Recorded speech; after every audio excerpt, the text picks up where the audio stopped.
paz do nosso Senhor Jesus Cristo. As crianças vão descer, podem descer para suas classes.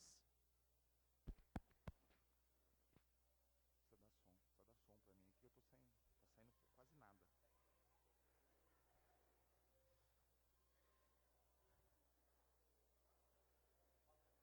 Som. Irmãos, nós estamos há um mês do nosso culto de Natal, basicamente. Esperar eles acertarem aqui. Nosso culto de celebração natalina vai ser no dia 18. E aí? Som, testando o som. Tá bom. Vai acontecer no dia 18 de dezembro, então nós temos um mês aí de preparativos. Todos aqueles que estão programando alguma coisa para o final de ano, por favor, então me comuniquem.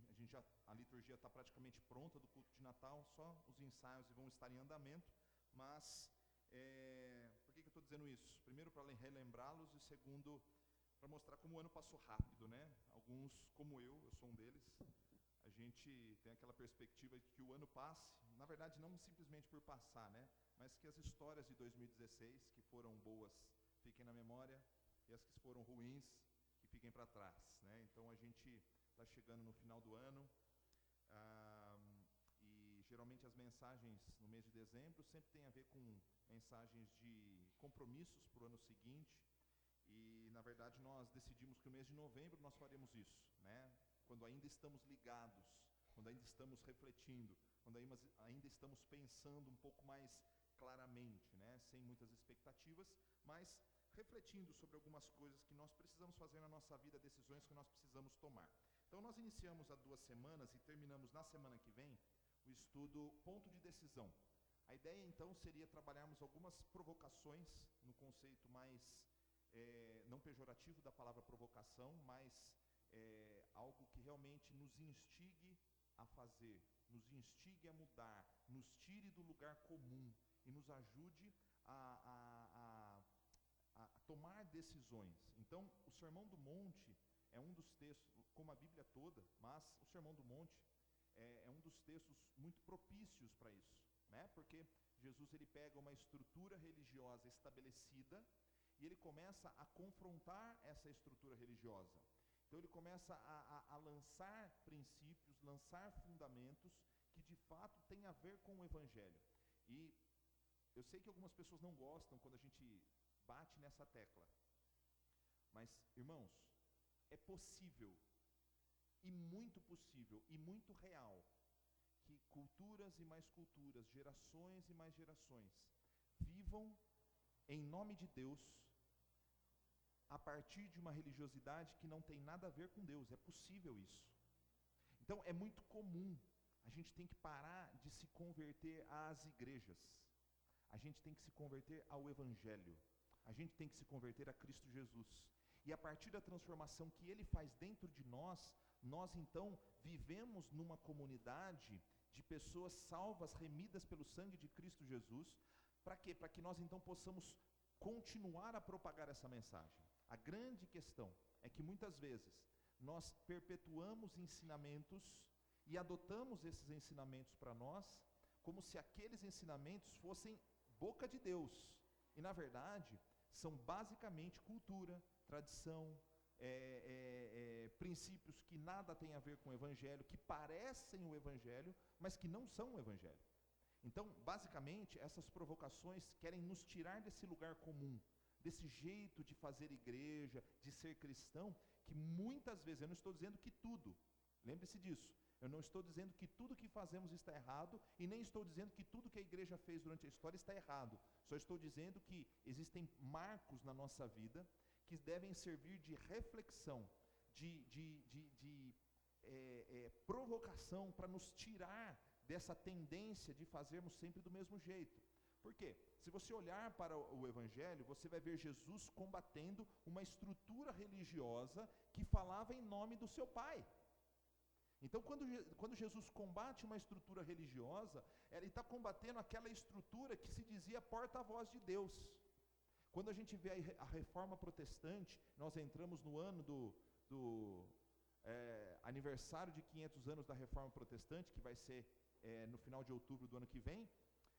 nós estamos falando de um marco da história da igreja, em que algumas provocações foram feitas durante séculos, até que em 1517 houve então aquele marco de ruptura com uma estrutura que, com o passar dos anos, foi se desviando do princípio do evangelho. E quando a gente olha para os dias de hoje, em gerações que, desde a reforma da Revolução Industrial e a Revolução Francesa, têm experimentado uma velocidade de transformação muito grande. Então, o que demorava 1000 anos para acontecer, hoje, em 100 anos acontece, né? Então, por quê? Tanto acontece para coisas positivas, quanto para as distorções. Isso acontece com o Evangelho, isso acontece com a igreja. E aí a gente vê muita coisa acontecendo, mas o que a Bíblia realmente nos ensina? Então, na primeira semana nós falamos um pouquinho sobre as bem-aventuranças, não vou fazer a revisão aqui, como já fiz na semana passada, da primeira semana, mas falamos sobre as bem-aventuranças, sobre a transformação que tem que ocorrer dentro de nós, para que então sejamos vistos como bem-aventurados e felizes, e então possamos ser sal da terra e luz do mundo, apresentando uma justiça que excede em muito a dos escribas e fariseus, ou dos religiosos. Então, o tema da primeira semana foi esse. Se você quiser, ouça no site depois, ou você me procura, eu te mando o estudo. Então, na semana passada, nós vimos então que Jesus continua a nos tirar do lugar comum, pois nos exorta a não fazermos nada para sermos vistos. Em suma, pode passar, o que nós vimos na semana passada foi isso, olha, as nossas boas obras, quer sejam de ajuda ao próximo, de orações e jejuns, de práticas intimistas, devoções intimistas ou visíveis, que tudo seja feito para a honra e glória do Senhor, pois quando fazemos algo para sermos vistos pelos homens, como diz lá o Evangelho em Mateus capítulo 6, no Sermão do Monte, nossas obras de nada valem. A recompensa que temos em fazer algo que seja para aliviar a nossa consciência ou para sermos vistos pelas pessoas é apenas o reconhecimento das pessoas. Então, a recompensa que temos é única e exclusivamente o reconhecimento das pessoas. Mas as obras que fazemos pela consciência do Evangelho em nós trazem frutos para a eternidade. E aí, então, vem a oração do Pai Nosso, que nós relemos na semana passada, a oração dominical, a oração dos remidos em Cristo Jesus, pode passar, em que, resumindo, Deus, nós vimos, Ele é o Pai de todos, é altíssimo e habita no céu, é santo e precisa ser reconhecido como tal. Aquela oração nos ensina isso. Em relação à nossa devoção, deve ser para o que o reino seja estabelecido, a vontade dele seja feita em toda a criação. Então, em nenhum momento nós encontramos no Sermão do Monte espaço para a glória pessoal. Eu sei que é difícil, irmãos. Tanto que eu me lembro exatamente o que orei no final do culto na semana passada. Porque nós somos seres humanos. E quando nós fazemos algo para as pessoas, nós esperamos, no mínimo, gratidão. Isso é normal. Nós esperamos gratidão. De certa forma, nós até esperamos um certo reconhecimento. E quando não demonstramos essa expectativa, nós achamos que quando essa pessoa é agressiva conosco, ou a gente se sente traído, a gente tem essa tendência de levantar todas as nossas boas obras e dizer: puxa, mas você vai fazer isso comigo, sendo que lá atrás eu fiz isso para você? Isso é uma reação normal que nós temos, ok? Então, é uma reação normal que nós temos. O que nós temos que trabalhar é justamente como que nós então vamos exceder a justiça dos escribas e fariseus, apresentando misericórdia e fazendo com que toda a glória das nossas boas ações seja dada a Deus e não a nós mesmos. Então, entre a expectativa de gratidão e um desejo íntimo por um reconhecimento pelas nossas obras, existe uma relação muito íntima. Então, se a gente aprende a glorificar a Deus em tudo que nós fazemos, e não queremos aparecer em tudo aquilo que fazemos, nós damos um grande passo para não termos determinados tipos de comportamento. A humildade precede a honra, mas Deus, em tempo oportuno, há de nos exaltar. Não adianta nós vivermos uma vida cristã querendo exaltação hoje, pois se fizermos isso, a nossa recompensa é somente hoje. Mas se fazemos para o reino, a nossa recompensa é eterna. Então, na relação com o próximo, ele diz, só somos perdoados por Deus. No final da oração dominical, nós temos uma continuação que diz sobre nós perdoarmos as pessoas, na verdade, um aprofundar-se naquilo que ele diz, Senhor, perdoa as nossas dívidas, assim como temos perdoado aquele que nos tem ofendido, ou estão em dívida conosco. E aí ele continua lá embaixo dizendo o seguinte, se vocês então perdoarem os pecados dos seus irmãos, Deus que está nos céus perdoará os vossos pecados. Caso contrário, Deus não perdoará os seus pecados, porque aí a nossa justiça continua sendo uma justiça retributiva, lex talionis, de retaliação, de vingança, né? E não excede. E irmãos, eu vou falar quantas vezes forem necessárias. Existem pastores, não sei se você já teve ou foi de alguma igreja, existem expressões que alguns pastores repetem, acho que todos os meses, como se ele nunca tivesse dito. Então alguns pastores ficam marcados, assim como professores. Tem professores que usam determinadas expressões. Eu lembro de uma professora que a bronca que ela dava na classe era, chega agora, hein?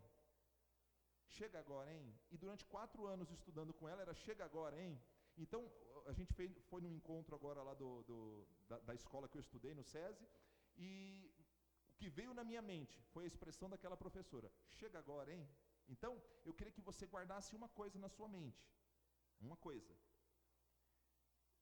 Existem algumas formas de nós lidarmos com as situações que nós passamos.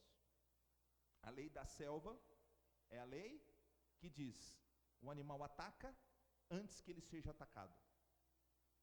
A lei da retaliação é aquela do olho por olho, dente por dente. Se fez, vai tomar. Basicamente no popular. A lei do senso comum, que nós paramos nela, é aquela o seguinte, faça aos outros o que você quer que os outros façam para você. Só que a lei de Jesus não para aí. A lei de Jesus é o seguinte, faça aos outros, mesmo que eles não façam por você. Essa é a lei de Cristo. Esse é o amor que transcende, a justiça que transcende a dos escribas e fariseus. Então é exatamente isso que nós trabalhamos na semana passada, e hoje nós vamos entrar em Mateus capítulo 6, versos 19 ao 33, pode passar. Então, fé, tesouros e reino de Deus. Amarildo, acende os refletores. Obrigado. Então nós vamos trabalhar aqui Mateus 6, dos versos 19 a 33. Agora eu quero que você preste bastante atenção em uma coisa que eu vou te pedir. Só vou te fazer um pedido. Não estou pedindo que você esqueça todos os princípios sobre os temas que vamos tratar, que você aprendeu a vida inteira. Só estou pedindo que você se livre de preconceitos. Ouça-me até o fim, né? Então, se eu falar em alguma coisa que vai contra aquilo que você ouviu a vida inteira, ouça até o fim, ok? Então, cuidado, porque esse tema é um tema, ele está no coração do Sermão do Monte. Jesus ele vem trabalhando as bem-aventuranças, ser sal da terra, luz do mundo, uma justiça que excede a dos escribas e fariseus, não fazer nada para a sua própria glória, e aí nós temos que aprender a perdoar os nossos irmãos, e aí ele entra nesse texto de uma maneira assim, bem direta, e eu vou trabalhar com vocês de maneira bem direta, algumas questões, ok? Vamos lá, pode passar. Vamos ler juntos ali, aquela sequência de versículos? Vamos lá. Não acumulem para vocês tesouros na terra, onde a traça e a ferrugem destroem, e onde os ladrões arrombam e furtam. Mas acumulem para vocês tesouros no céu, onde a traça e a ferrugem não destroem, e onde os ladrões não arrombam nem furtam. Pois onde estiver o seu tesouro, aí também estará o seu coração. Ok. O tema que nós vamos trabalhar, em primeiro momento, vai ser a questão dos tesouros. A gente vai falar sobre fé, tesouros e reino de Deus. Então, inicialmente nós vamos falar sobre tesouros, depois nós vamos falar sobre fé, e depois nós vamos falar sobre reino de Deus. Para continuarmos, então, pedir para vocês que não começassem esse estudo com preconceitos, ok? Então, vamos lá. Mateus, ele apresenta aquela expressão de Jesus, muito simples, que diz o seguinte: não acumulem para vocês tesouros na terra. E Jesus aqui está falando de coisas extremamente importantes, e o grande problema, irmãos, é que às vezes, em muitas das vezes, nós não achamos que estamos cometendo esse pecado. Isso é muito sério. Crentes que estão na igreja durante muito tempo, às vezes não acham, que deslizam nesse tópico. Às vezes acham que nós, por estarmos na igreja, por nos reunirmos como igreja, por servirmos como igreja, estamos simplesmente ajuntando tesouros nos céus. E é justamente essa questão que eu quero que você tire da mente, né? Não se coloque em nenhum dos pontos. Permita que o Espírito Santo fale ao seu coração, para que você entenda se existe alguma área da sua vida que você está sendo provocado, confrontado. Acumular tesouros, pode passar. Tesouros na terra não é sinônimo de poupar ou pensar no futuro, ok? Então, acumular tesouros na terra não é sinônimo de poupar ou pensar no futuro. Poupar e pensar no futuro é prudência, é correto, nós não estamos misturando as coisas, ok? Então, mas é colocar no coração que as conquistas deste mundo, materiais e imateriais, estão acima das coisas espirituais, e que serão capazes de me sustentar no dia mau. Então, acumular tesouros na terra não tem nada a ver com poupar, tem a ver com colocar no coração que as conquistas deste mundo, materiais ou imateriais, estão acima das coisas espirituais, e que estas conquistas materiais e imateriais serão capazes de me sustentar no dia mau. É acreditar que os nossos problemas estão resolvidos quando, por exemplo, nós ganhamos dinheiro. É não deixar Deus ser parte do planejamento da nossa vida, das nossas escolhas. É usar o dinheiro para coisas que sejam apenas em benefício próprio. É usar o nosso tempo do jeito que a gente quer, como se nós fôssemos proprietários do dinheiro, do tempo e da vida que Deus nos concedeu.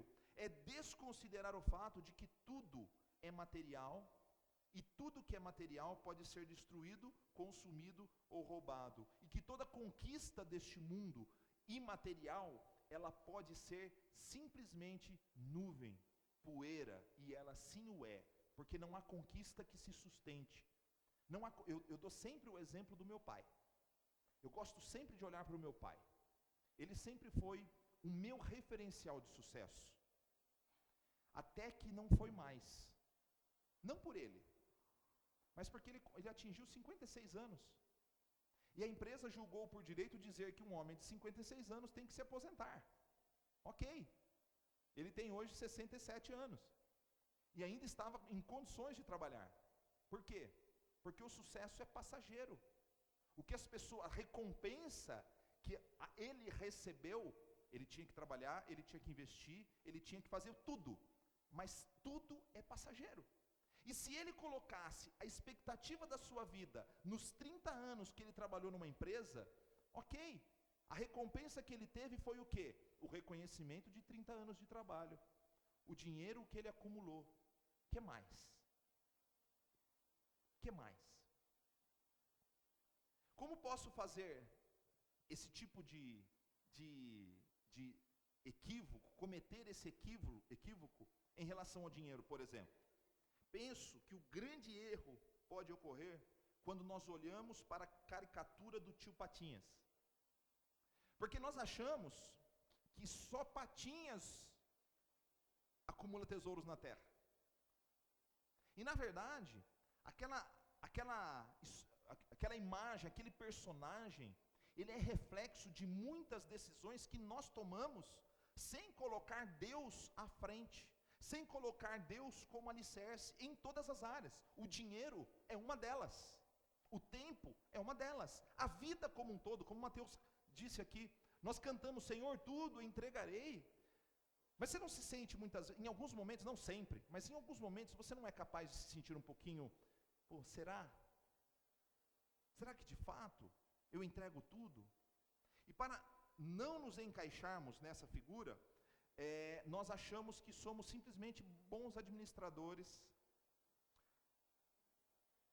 Mas quando eu pego os meus recursos, sou ou consumista, ou egoísta, ou quando eu vivo uma vida boa, mas não devo para ninguém, mas também não reparto meus recursos, não uso meus recursos com a sabedoria que vem do alto, eu posso estar caindo no mesmo time de patinhas. Talvez não com aquela montanha de dinheiro, mas com a mesma confiança nas coisas deste mundo. Então, para a gente pensar, agora, acumular tesouros no céu, pode passar? Acumular tesouros no céu é aprender a priorizar os tesouros de valor eterno, usando os nossos recursos materiais e imateriais em prol do reino de Deus. É permitir que Cristo seja o primeiro e o último, a razão de nossas decisões, é investir naquilo que tem valor eterno. Não significa que o nosso dinheiro, o nosso tempo, que toda a nossa vida tem que ser vivida dentro de uma igreja. Não é isso que nós estamos dizendo. Porque tem muita gente que acha que viver 7 dias dentro da igreja é investir no céu. E isso não é investir no céu. Isso pode ser investir no céu se a pessoa tem o coração no reino. Mas a gente tem a dificuldade, às vezes, a gente faz uma misturança, como se igreja e reino fossem a mesma coisa. Reino não é igreja, igreja não é reino. Igreja é a agência do reino que o propaga a todos os cantos, em todos os cantos, para todas as pessoas. O que acontece muitas vezes é que nós invertemos a figura. Então o fato de nos reunirmos pode significar para alguns que isso é investir no céu. E isso não é investir no céu. Não significa, irmãos, como eu disse, que tudo que nós ganhamos, todo o nosso tempo e toda a nossa vida, elas precisam ser dadas à igreja. Mas também não quer dizer que investir no céu pode ser de outra forma. Porque o que nós vivemos nos dias de hoje, e aqui eu preciso falar sobre isso, porque está crescendo, de certa forma, na verdade sempre existiu esse tipo de segmento, pessoas que não se identificam com instituições.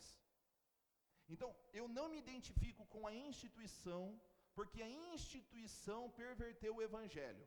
Isso é verdade ou não? Sim e não. As más instituições pervertem o evangelho. Quando eles tomam a palavra, quando um líder tem maior poder que as escrituras, quando o tempo que a gente gasta na instituição é maior do que o tempo que nós gastamos com o reino, com as coisas que de fato têm valor, de amor ao próximo, de perdão, de respeito, de evangelismo, de serviço mútuo, aí sim, a instituição pode não ser ruim em essência, mas ela pode não estar prestando o serviço que acha que está prestando. Então, investir no reino, irmãos, é viver de uma maneira em que não é a instituição que determina a minha espiritualidade. Você sabe qual que é o problema, irmãos? Eu pedi para você se despir de todo o preconceito. E eu não estou aqui para desconstruir nada. Mas sabe o que nós, como instituição, como igreja, temos que fazer para atrair pessoas? Alguma coisa que não tenha nada a ver com o evangelho. Porque o evangelho não atrai pessoas. Aí eu estou colocando uma interrogação, até que ponto isso vale a pena? Não estou dizendo que nós não devamos, a igreja, ela precisa prestar serviços à comunidade. Eu preciso ter uma prestação de serviços à comunidade. Mas o que me incomoda é que muitas vezes a pessoa só vai à igreja tal, porque lá tem o curso antigamente era datilografia, crochê, ok, isso é bom, mas isso não necessariamente está sendo um compromisso com a expansão do reino. Nós queremos também ter um monte de coisa de prestação de serviço, isso é bom. Só que a grande questão é que o evangelho, ele está sendo relegado. Ah, não, mas nós pregamos o evangelho quando as pessoas vêm aqui. Ok, isso é bom, mas não é difícil que isso tome uma outra proporção e que a igreja se torne uma organização não governamental, que também pode acontecer. Então, irmãos, nós temos que ter o equilíbrio. Nada do que eu falei aqui é errado. Não, prestar um serviço à comunidade não é errado. O que é errado é a igreja achar que isso é suficiente. A instituição, ela tem que servir os propósitos do reino. A partir do quê? A partir da transformação de cada tijolinho, de cada pessoa. Então, cada pessoa tem um relacionamento com Cristo, uma transformação real com Ele, uma intimidade com Ele. Então, eles decidem caminhar juntos, porque juntos, estrategicamente, funciona melhor. Foi a estratégia que Jesus usou ao formar discípulos, pedir que eles fizessem discípulos, que eles tivessem tudo em comum, que eles caminhassem pregando o Evangelho, investindo nas coisas boas. Eles, com certeza, tinham momentos de lazer, momentos de comunhão, momentos de prestação de serviço comunitário, tinham tudo isso, mas o propósito maior era o reino. Porque uma igreja que não tenha o Evangelho como centro, Cristo como alicerce, ela pode simplesmente se tornar uma associação. Mas também uma igreja que viva aqui, glorificando a Deus 7 dias por semana, sem aprender a amar e ser compassiva com a comunidade, também se torna improdutiva. Irmãos, o tesouro aqui que nós vimos, ele é o alicerce, ele é a confiança. Ninguém investe, por exemplo, o seu dinheiro para ter prejuízo. Sabe por quê, irmãos? Porque investimento é uma palavra que pressupõe ganho. Investimento pressupõe ganho. Não é aventura. Aventura não é cassino. Quando você joga o seu dinheiro numa máquina, lá num cassino, você está arriscando. Simplesmente arriscando, e a probabilidade de você ganhar, ela é infinitamente menor do que você perder. Mas quando você faz um investimento numa poupança, num fundo de renda fixa, você tem a pressuposição de que vai ter algum ganho. Agora, se você sabe que aquele fundo está dando negativo há 10 anos, você vai pôr o seu dinheiro naquele fundo de investimento? Não, porque investimento pressupõe ganho.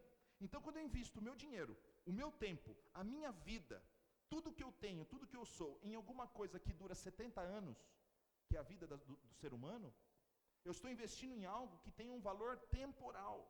Mas quando eu invisto nas coisas do reino, eu estou investindo em alguma coisa que não tem começo, meio e fim, e que a rentabilidade é eterna.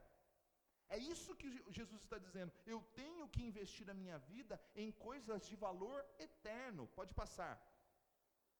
Se invisto aqui, minha recompensa é aqui. Mas se tenho uma vida entregue ao Senhor, minha recompensa está além do tempo e do espaço. E isso vai afetar toda a minha vida. O tempo que eu dedico ao reino, ou seja, que seja de maneira abundante. A forma com que sirvo ao Senhor, que seja de maneira excelente. Os recursos que entrego para a obra, que seja com liberalidade. E aí que está a grande questão. Quando, por exemplo, eu retenho o tempo, o recurso e a minha vida, eu estou demonstrando com ações que eu creio parcialmente no Evangelho. Encerra aquela passagem dizendo assim: onde estiver o teu tesouro, a tua confiança, aí estará o teu coração. E aí eu quero abrir um parênteses aqui. Um parênteses que ocorre a cada... É que nem o cometa Halley. Quem conhece o cometa Halley? Quem viu o cometa Halley? Só a Jussara? Mas foi dessa última ou foi da primeira, Ju? Ninguém viu o cometa Halley aqui? Mas lembra que passou? De quanto em quanto tempo ele passa? 76 em 76 anos, mais ou menos, né? Então, eu falo de dinheiro a cada 76 anos. Então, vamos entrar na parte financeira agora, que é um tema que abre parênteses aqui naquilo que nós estamos falando. Quando a gente pensa, não precisa passar ainda não, deixa aí onde está. Entre parênteses, a palavra dízimo, ela foi usada no Antigo Testamento e também em outras culturas para representar a 10ª parte daquilo que o povo recebia como sustento. O Senhor ordenou ao seu povo que contribuísse com a 10ª parte como prova da sua fidelidade, do seu amor, do seu desapego, do seu investimento no reino, em algo que realmente fosse maior que as necessidades e desejos. Esse investimento seria usado para ajudar o necessitado, era a forma de sustentar os levitas, ou as pessoas que trabalhavam no templo, as pessoas que não tinham terra, no caso os levitas, e que se dedicavam exclusivamente ao trabalho do Senhor. Hoje, por exemplo, nós não temos levitas. Muita igreja hoje em dia usa aí o termo levita, né, simplesmente para manipular o povo, para dizer que quem está aqui na frente cantando é um levita. Irmãos, isso é uma interpretação alegórica.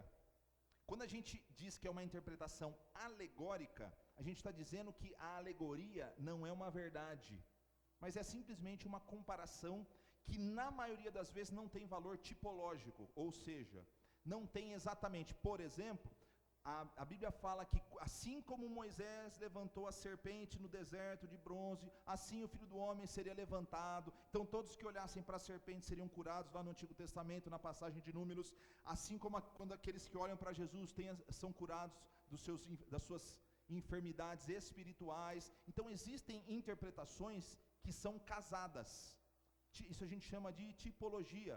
A arca, quem se refugiou na arca, né? A arca é um tipo de Cristo, José é um tipo de Cristo. Então existem algumas comparações entre o Antigo e o Novo Testamento. A comparação do levita com aquele que canta não existe, tá? Então só uma notícia para você, não existe. Mas as igrejas falam, sabe por quê? Porque quando eu chego para o cara e falo assim, você é um levita, o cara fala assim, bom cara, eu estou numa categoria acima dos outros.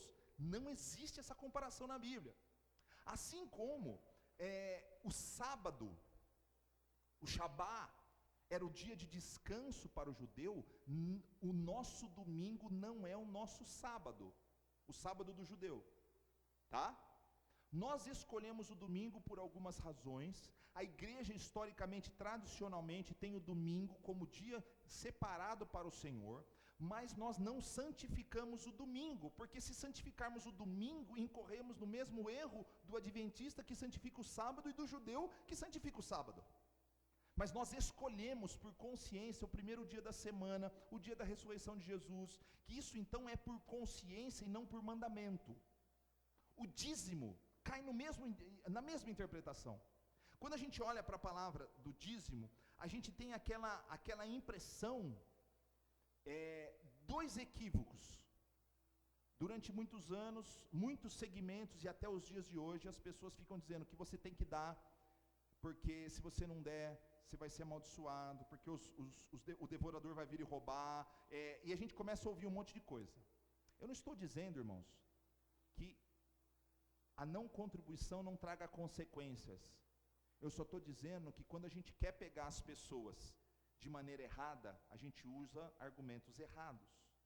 O dízimo, ele foi dado por Deus como uma forma justa de cooperação entre todos. Ele é obrigado.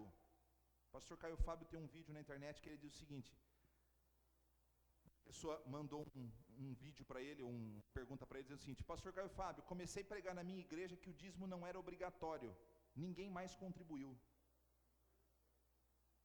Então sabe o que as igrejas fazem? Falou assim, você tem que dar, porque senão você vai ser amaldiçoado, senão você, não, é isso começa. Irmãos, existe uma grande diferença entre você fazer uma coisa por obrigação e você fazer uma coisa por consciência. Mas então por que 10%? Porque Deus estabeleceu no Antigo Testamento 10%. Então a consciência nos leva a entender que o padrão que nós temos de contribuição é esse. Sabe qual que é o problema? O problema é que algumas pessoas, sabendo do equívoco que a igreja teve durante décadas, séculos e milênios, muito tempo, nós temos um outro grupo que não gosta da instituição e que não gosta de dar o dízimo. Sabe por quê? Eu não vou sustentar não sei o quê, eu não vou fazer não sei o quê, eu não vou fazer aquilo. E começa a desconstruir a contribuição. E aí sabe que eu me pego pensando? O muçulmano contribui, o espírita contribui, o testemunho de Jeová contribui, o mórmon, aliás, a igreja mórmon, quando eu estava no seminário, estava entre as 30 maiores riquezas do mundo, por investimento dos seus seguidores. Mas nós, que somos porta-vozes da verdade, achamos que temos o direito de não contribuir. É engraçado essas coisas, né? Quem é porta-voz da verdade se julga no direito de não contribuir. Mas aquelas seitas que nós apontamos o dedo, que vão para o inferno, não sei o quê, aí eles estão crescendo, por quê? Porque as pessoas dão da sua vida, dos seus recursos, do seu tempo. Irmãos, Jesus está nos provocando. Não ajuntem tesouros na terra. Ele não precisa do nosso dinheiro, Ele não precisa do nosso tempo, Ele nem precisa de você nem de mim. Mas é um privilégio, por consciência, não somente contribuir, mas dar o nosso tempo, dar a nossa vida. Olha o que diz, pode passar? Em 1 Crônicas 29, 14 e 16. Mas quem sou eu e quem é o meu povo para que pudéssemos contribuir tão generosamente como fizemos? Tudo vem de ti, e nós apenas te demos o que vem das tuas mãos, ó Senhor nosso Deus. Toda essa riqueza que ofertamos para construir um templo em honra ao teu santo nome, vem das tuas mãos, e toda ela pertence a ti. Quem disse isso? Quem? Alguém sabe ou não? Davi. Quem falou Davi? Davi disse isso. Obrigado, Zé. Sabe por quê? Deus não permitiu que Davi construísse o templo. É isso, não é? Quem construiu? Salomão, o seu filho. As mãos de Davi foram mãos usadas para guerra, derramamento de sangue, mas ele juntou recursos para a construção do templo, e ele disse mais ou menos assim: ó Senhor, eu estou te dando, é como se o Senhor estivesse estendendo a mão aqui com esse copo d'água, com esse monte de recurso, o Marcelo pegasse aqui um copo d'água e me devolvesse. Ou seja, a gente usa esse exemplo também com crianças. Você compra o seu presente, você viu isso, né? Pai e mãe, né? Vai lá, compra o presente, dá para a Carol, assim, dei para minha filha, olha, vai lá dar o presente para o papai. Mas quem pagou o presente? Papai pagou o presente, não é isso? Então, ou a mamãe pagou o presente. Então a criança está dando para o pai um presente que foi ele mesmo que comprou. Irmãos, quando a gente dá alguma coisa ao Senhor, por isso que a gente aprendeu durante séculos e séculos que nós não damos, nós devolvemos. Por quê? Porque Ele me deu a vida, Ele me deu o recurso, Ele me deu o tempo, Ele me deu tudo. Então essa coisa de que eu não estou dando nada, eu estou devolvendo em gratidão, por consciência, e se o padrão foi aquele, então a minha consciência me leva a crer que a partir daquilo, agora no Novo Testamento nós temos um problema, porque Jesus exaltou a mulher que tinha dado o quê? Tudo o que tinha. A gente vê no exemplo lá de Atos, as pessoas vendiam as suas propriedades. Então, a ideia, irmãos, não é que seja uma coisa legalista, e esse é um grande problema. Nós estávamos falando na quinta-feira no nosso grupo de estudos. As pessoas querem números, as pessoas querem comando, as pessoas querem posição. Eu sou levita, eu contribuo com tanto, eu faço isso, e aí a gente cai no erro de exaltação. Não, eu contribuo, eu sou ofertante, eu sou dizimista, eu contribuo por gratidão, por consciência e porque eu sei. O fato de uma coisa não ser legalmente obrigatória não significa que ela não tenha um peso de mandamento. Isso é uma coisa muito séria. Sabe por quê? Estava conversando depois do culto de semana passada sobre as boas obras com o irmão da igreja, e tem uma passagem muito, eu esqueci de colocar no estudo, mas me veio à mente agora. Sabe aquela coisa assim, as boas obras, eu não preciso o tempo inteiro ficar destacando o que eu fiz, porque naquele dia, quando nós estivermos diante do Senhor, Ele vai dizer o seguinte: Senhor, quando que nós fizemos a Ti? E Ele vai dizer, quando vocês fizeram isso, quando vocês fizeram aquilo, porque as boas obras, elas são fruto de uma transformação que nos faz agir de maneira correta, sem necessariamente precisarmos ficar exaltando, né? Aí eu dei de comer para aquele, eu acolhi aquele, eu fiz isso, mas eu nem mesmo percebo, porque é Ele operando em mim, tanto querer quanto efetuar. Então a contribuição acontece da mesma forma, é natural. Eu me converti, eu entreguei minha vida ao Senhor, eu quero dar dos meus recursos, eu quero dar do meu tempo, eu quero dar da minha vida ao Senhor. Isso vai acontecendo naturalmente, Mas quando a gente fica segurando, sabe aquela coisa assim? A pergunta é, eu entreguei tudo ao Senhor mesmo ou não? Então, irmãos, cuidado. Algumas dicas a respeito da contribuição financeira. Pode passar. Primeira delas, contribua com consciência e gratidão ao Senhor. Segundo, não caia no engano da culpa, do medo e da ganância. O pastor Ed Renekiewicz tem um texto muito legal. Se você digitar lá, Ed Renekiewicz, culpa, ganância e medo, ele fala justamente sobre isso. Então eu peguei essas 3 expressões aí dele, porque justamente as pessoas pegam você assim, olha, se você não der, vai acontecer isso. Se você não der, vai acontecer isso. Ou se você der, você vai ter isso. Então eles te pegam pela culpa, pelo medo, pela ganância. A partir do momento que usou esses artifícios, não é Deus que está trabalhando no seu coração. É Ele que tem que trabalhar para te transformar num contribuinte. Terceiro, escolha uma comunidade e invista nela desde que confie em seus propósitos. Uma vez eu vi o jogador de futebol, Kaká, o pessoal perguntou, mas você dá o dinheiro, dá o dízimo lá na sua igreja? Ele falou o seguinte, não, eu dou o dízimo lá. Mas e os escândalos da sua igreja, assim, assim, assim, assado? Ele falou o seguinte, não, aí eu fiz a minha parte. O que eles fazem é problema deles com Deus. Isso é meia verdade. Ele só está certo no sentido de que eu dou por fidelidade a Deus. Agora, não ter confiança na comunidade que você faz parte, irmão, isso é terrível. Isso é terrível. Faça parte de uma comunidade, saiba que ela tem problemas, mas confie nela, invista, participe, se envolva. Mas saiba que os propósitos da comunidade são propósitos corretos. Sabe por que eu estou falando isso? Hoje você está aqui, talvez amanhã você não esteja. E eu tenho como obrigação, como pastor, de te ensinar o que é correto, independentemente se vai ter frutos para nós ou lá fora, porque é a sua vida com Deus que conta. A sua comunidade sofre, mas Deus supre. Mas a sua fidelidade a Deus está acima de qualquer coisa. O seu amor a Ele. Eu tenho que te ensinar o que é correto. Oferte com alegria. Lá, Paulo diz, cada um dê conforme determinou em seu coração, não com pesar ou por obrigação, pois Deus ama quem dá com alegria. Então, mas eu dou o que eu quero. Eu ganho 10 mil, eu dou 10 reais. Eu dou o que eu quero. Não sei. Aqui a gente não controla a vida de ninguém. Aqui a gente não sabe, não tem uma lista de dizimistas, de ofertantes.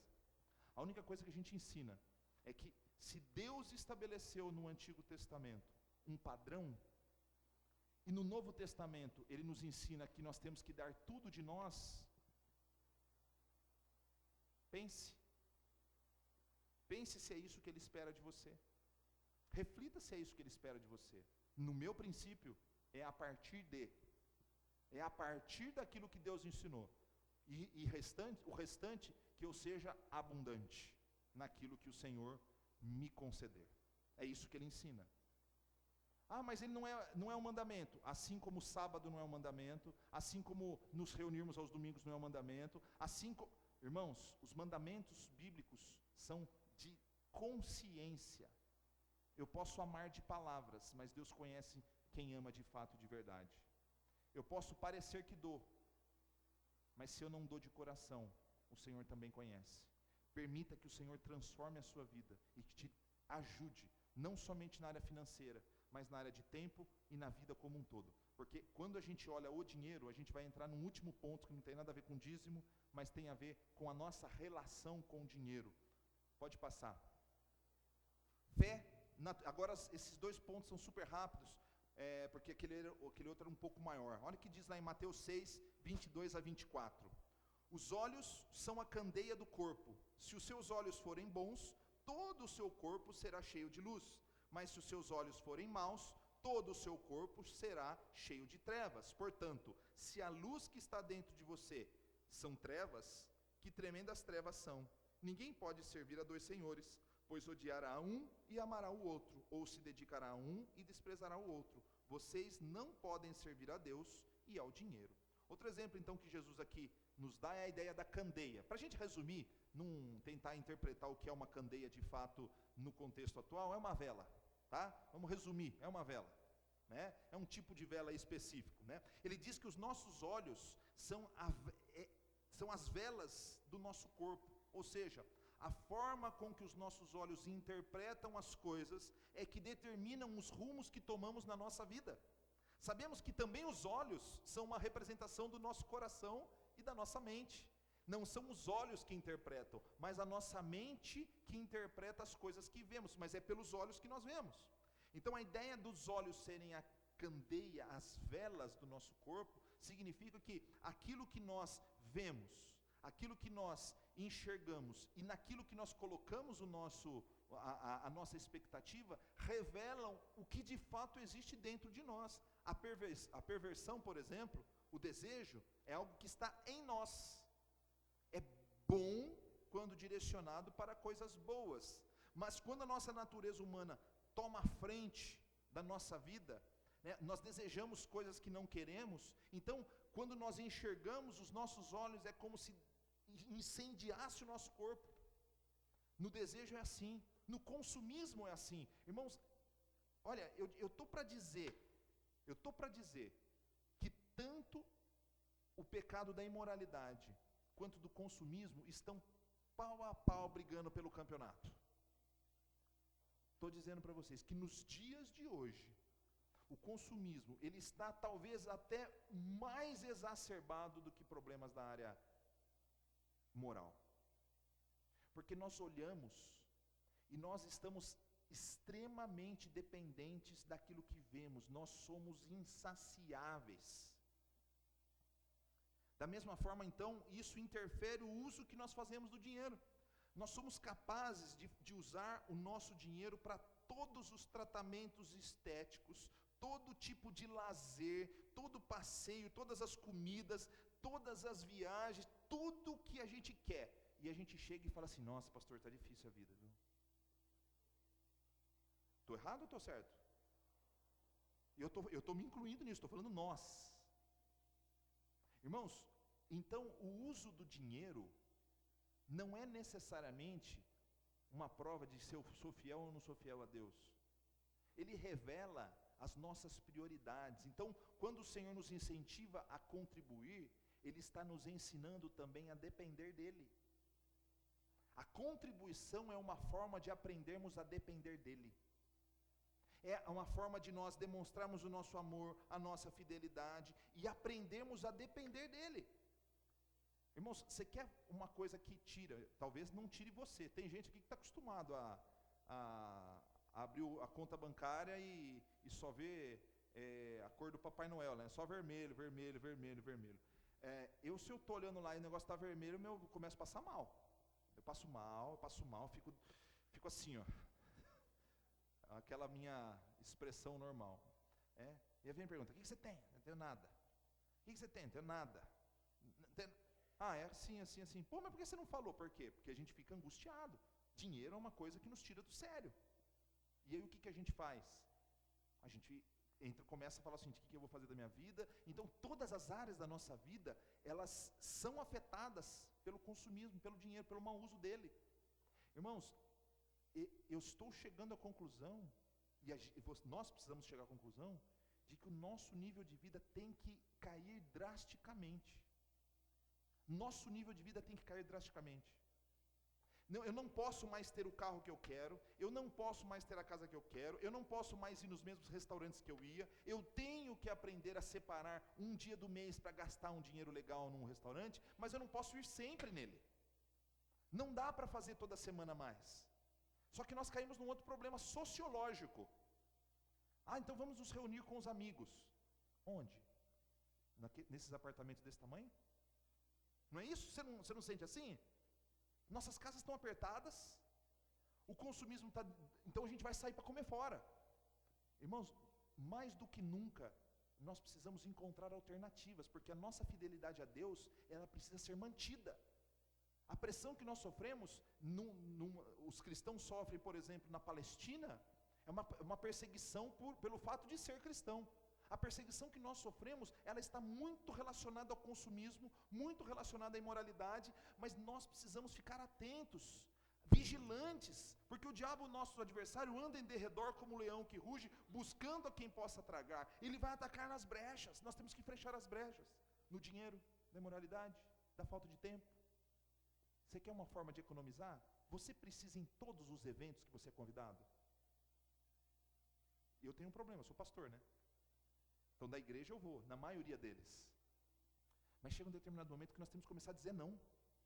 Porque se você vai num evento, é despesa. Começa a priorizar. Ah, mas eu vou ser mal visto. Não, irmãos. Não, nós temos que aprender a dizer não. Nós temos que aprender a falar assim, não, eu não vou. Isso é difícil. Mas dói. Mas a gente tem que aprender. A gente tem que aprender. Sabe por quê? Porque a promessa do Senhor, pode ver, o texto de Salmo 23, pode passar? O que você acha dessa versão do Salmo 23?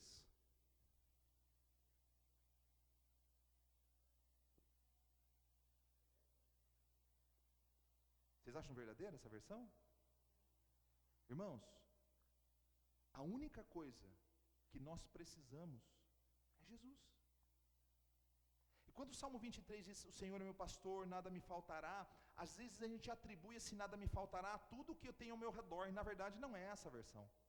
A interpretação correta da passagem é que nada me falta porque Ele está comigo. Essa é a ideia.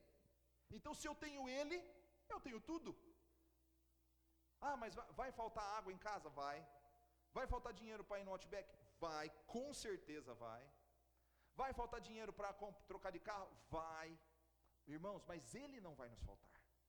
É aí que está a grande questão, é o segredo da vida. Se eu estou com Ele, eu estou com tudo. E se eu estou com tudo, por mais que eu não tenha agora, eu tenho a satisfação que eu busco nas outras coisas. Você não sente assim quando você vai e gasta R$150 num lugar, você fala assim, caramba, R$150 era a mistura da semana. Não sente? Percebe? Então, irmãos, a gente tem que aprender. A gente tem que aprender a rever os nossos conceitos. Eu não estou dizendo que você não pode sair, porque eu vou sair muitas vezes ainda. Mas você tem que olhar dentro do seu orçamento se isso não vai interferir a sua fidelidade a Deus, se isso não vai interferir a sua fidelidade de tempo, porque às vezes a gente está saindo tanto, não é só o dinheiro, é o tempo. Eu nunca tenho tempo para Deus, mas eu tenho tempo para todas as coisas. E o lazer, você fala o seguinte, caramba, gastei tudo isso? Ou fiquei 2, 3 horas, 5 horas, 4 horas, e o quanto eu tenho gasto com Deus? Isso é investir tesouros na terra e tesouros nos céus. Para a gente terminar. Reino de Deus, pode passar. Reino de Deus, confiança e vitória. Veja comigo que o sermão tem uma continuidade. Não sejam doidos e vivam a juntar para vocês tesouros na terra.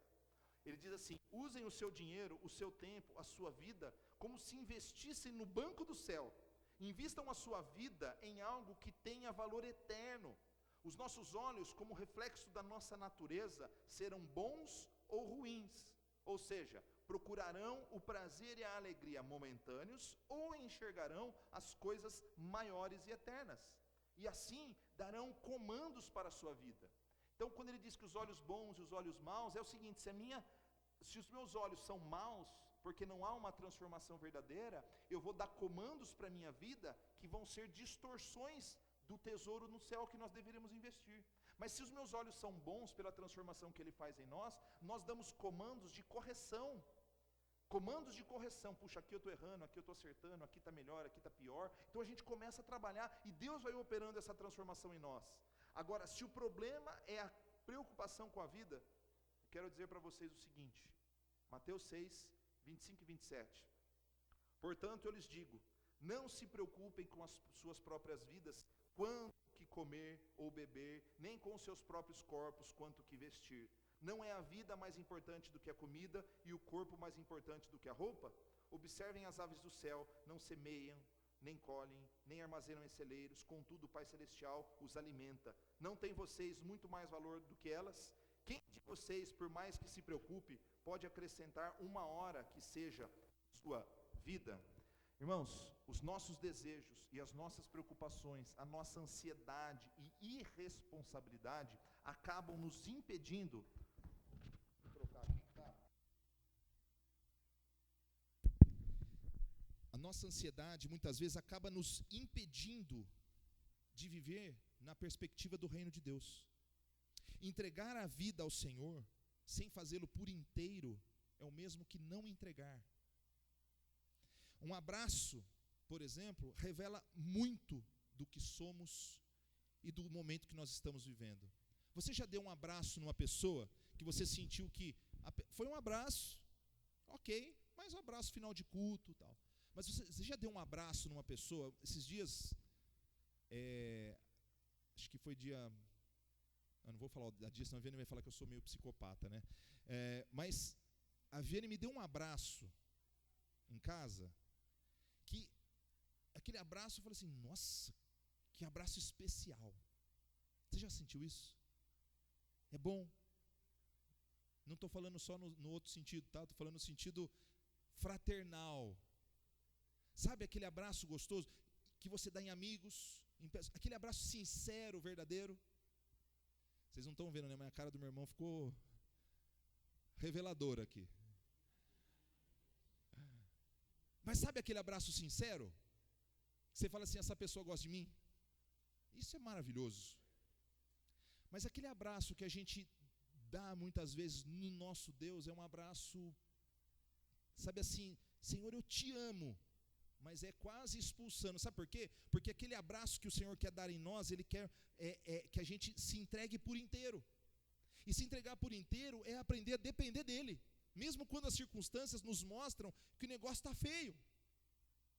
Sabe quando a coisa está difícil? Aí Ele fala o seguinte, é aí que eu quero que você segure na minha mão. Mas segura com força. Segura na mão de Deus e vai, diz o hino, né? Então é nessa hora que Ele quer. Uma entrega ao Senhor exige confiança. Então o reino de Deus, ele é composto de pessoas que se entregam em confiança. É saltar da rocha sabendo que Ele vai nos pegar. É dar a nossa vida, o nosso tempo, os nossos recursos, sabendo que Ele vai nos sustentar. Ele nos ama de uma maneira profunda, e Ele quer que nós o amemos em confiança, porque o reino de Deus pressupõe confiança e vitória, nele, não no nosso controle. Olha o que diz lá em Ageu, pode passar, 1 verso 6, vocês têm plantado muito e colhido pouco, vocês comem, mas não se fartam, bebem, mas não se satisfazem, vestem-se, mas não se aquecem. Aquele que recebe salário, recebe-o para colocá-lo numa bolsa furada. Coloquei um balde furado. E isso se aplica a todas as áreas da nossa vida. Se você pensar no lazer, a gente pode, cada dia mais, a gente vai buscar, mas a gente não se satisfaz nunca. Dá para a gente perceber isso? Que o lazer não nos satisfaz nunca. É maravilhoso, mas a gente não pode colocar confiança no lazer. O dinheiro não nos satisfaz nunca, porque a gente está sempre com outras perspectivas. Porque se você comprar um carro que vale 150 mil reais, o IPVA dele vai ser mais caro, o combustível vai ser mais caro, o seguro vai ser mais caro, tudo vai ser mais caro. E aquele dinheiro que você acha que ia sobrar, não vai sobrar tanto assim. Então, irmãos, a gente não se satisfaz. A gente tem que aprender a viver aquilo que é correto e confiar em Deus. Não se preocupar com o que comer e beber e vestir não significa viver sem fazer nada, pelo contrário, mas fazer tudo sabendo que aquela é uma forma que Deus tem usado para nos sustentar. Então quando eu vou no supermercado, eu vou comprar comida, graças a Deus, porque Ele me deu condição de buscar comida, de fazer a comida, de comer em casa, aquela comida com alegria. Não é onde eu como, não é onde eu vou, mas é como eu vivo, como eu tenho comido, como eu tenho vivido a minha vida. Não importa se nas ilhas lá do Tahiti ou águas de São Pedro, na boa companhia, na presença do Senhor, com alegria e singeleza de coração, tudo pode ser bom. Vai para onde você quiser, mas mantenha-se fiel ao Senhor. É isso que Ele está nos ensinando. Sabe por quê? Porque eu posso ir para o lugar mais maravilhoso do mundo. Ok, você pode, você tem direito, vai mesmo. Só que é o seguinte, não coloque nessa ida a expectativa de solução dos seus problemas. Eu conheço gente que marcou uma viagem e na viagem acabou o casamento. Aí voltaram de avião lado a lado, um do outro. Então nem sempre as coisas boas, elas estão longe de nós. Eu diria para vocês que quase nunca.